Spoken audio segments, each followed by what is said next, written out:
what is the difference between a headshot and a portrait? That is a good question. I'll be answering that and some additional questions in this video. Let's get started. So don't forget to leave a like and let's get going. So a headshot is usually just the head. So above the head, above the shoulders.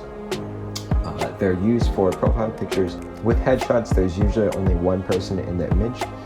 Portraits, on the other hand, you can have multiple people in the images, and there are a couple different ways that you can do portraits. You can do like upper body or like a mid shot, or you can get like a full length, full body image done. Portraits are common for senior photos, wedding photography, and just general portraits. Most likely you will be doing a lot of portraits if you're getting your photo taken or you're taking the photo. The other thing is that headshots are usually more professional, and it's just like above.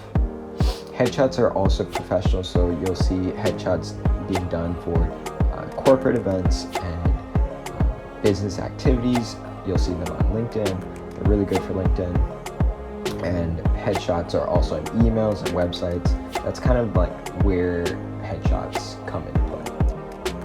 With portraits, there's a lot more variety of what you can do, what you can create, and it's not restrictive to just the head.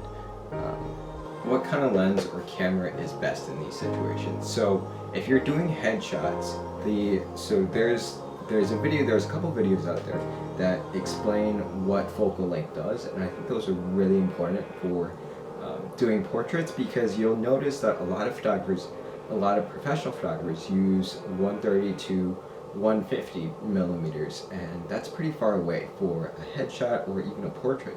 But what you do is you flatten the image. So as far as the lenses go, I would recommend using a larger focal length. For portraits, for example, you can go from anywhere from like a 35 millimeter all the way to 150 millimeter. It really depends on how much space you have and your budget and how much you want to spend on a lens. Personally, I have three lenses that I like to use. I like to use the 50. There's f1.4 or f1.8. There is the 85 millimeter 1.8. I love that one. And then the 150 to 600 Sigma lens, and that is a little bit overdoing it.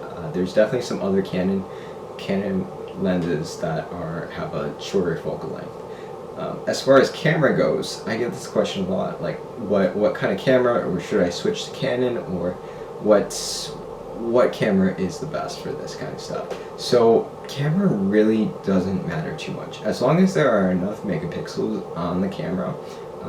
Think of like anything 18 to 20, that's completely fine. You'll be totally okay, especially if it's digital. And so with like the Sonys, the Nikons, the Lumix, the Olympus, really anything will get the job done. It's mainly the lens for that you want to be looking at.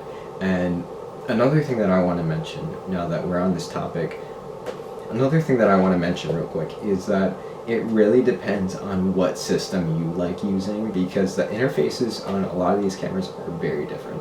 And I can say for certain that there are some cameras that I really don't like the interface, and that's why I don't shoot on those. But I use a Canon RP mirrorless camera, so there are a lot of options out there for portraits. So ending it all off, portraits and headshots, how much do they cost? So usually I would say that a lot of professional headshots are going to cost more than your portraits, just because of the studio time that it takes, the lighting, all that, and posing. Professionals usually know how to pose people as well, so all those together you can be looking at maybe like $100 or more for either headshots or portraits.